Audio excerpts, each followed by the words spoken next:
കഴിഞ്ഞ ദിവസമാണ് മലയാളി പ്രേക്ഷകരെല്ലാവരും നടൻ മനു വർമ്മയും സിന്ധുവും വേർപിരിഞ്ഞു എന്ന വാർത്ത അറിഞ്ഞത്. അതറിഞ്ഞപ്പോൾ തന്നെ എല്ലാവർക്കും ഒരു ഞെട്ടലായിരുന്നു. 25 വർഷത്തെ ഇവരുടെ ദാമ്പത്യമാണ് ഒരടിക്ക് ഇവർ വേണ്ട എന്ന് വെച്ചത്. എന്നാൽ മാസങ്ങളോ ദിവസങ്ങളോ മാത്രമല്ല, ഇവർ വേർപിരിയണമെന്ന തീരുമാനമെടുത്തിട്ട് ഏകദേശം ഇപ്പോൾ 2 വർഷമായിരിക്കുന്നു എന്നാണ് നടൻ പറയുന്നത്. അതെ, ഞാനും സിന്ധു വേർപിരിഞ്ഞിരിക്കുകയാണ്. നിയമപരമായുള്ള വേർപിരിയൽ ഇനിയിപ്പോൾ കോടതിയുടെ കയ്യിലാണ് ഇപ്പോൾ ഈ കേസ് ഇരിക്കുന്നത്. അതുകൊണ്ട് തന്നെ ഈ കേസിൻ്റെ വിധി ഉടനെ അറിയാൻ സാധിക്കും. അതുകൊണ്ട് ഇത് തുറന്നു പറയാമെന്ന് കരുതി. 2 വർഷങ്ങൾക്ക് മുൻപേ ഞങ്ങൾ പിരിഞ്ഞാണ് താമസിക്കുന്നത്. പിരിഞ്ഞ് താമസിക്കാൻ ഞങ്ങൾ തയ്യാറായിട്ടുമുണ്ട്. പ്രേക്ഷകരും ഇത് പറയുന്നുണ്ട്.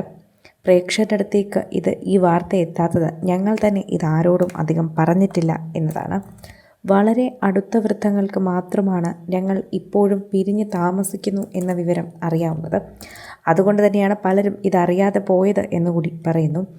സോഷ്യൽ മീഡിയയിൽ തന്നെ എല്ലാവരും ഇത് ഏറ്റെടുക്കുകയും പറയുകയും ഒക്കെ ചെയ്യുന്നുണ്ട്. പ്രേക്ഷകരും അതുതന്നെയാണ് സംസാരിക്കുന്നത്. എല്ലാവരും ഇപ്പോൾ മനുവിനെക്കുറിച്ചും സിന്ധുവിനെക്കുറിച്ചും സംസാരിക്കുന്നു. 25 വർഷത്തെ ദാമ്പത്യ ജീവിതമാണ് നിങ്ങൾ വേണ്ട എന്ന് വെച്ചത്. അതിന് എന്തായാലും ഒരുപാട് കാരണങ്ങളുണ്ടാകും. എന്താണ് അതിലെ പ്രധാനപ്പെട്ട കാരണങ്ങൾ എന്ന് പലരും ചോദിക്കുന്നുണ്ടെങ്കിലും നിങ്ങളുടെ ഈ ഒരു തീരുമാനത്തെ ഞങ്ങളും അംഗീകരിക്കുന്നു.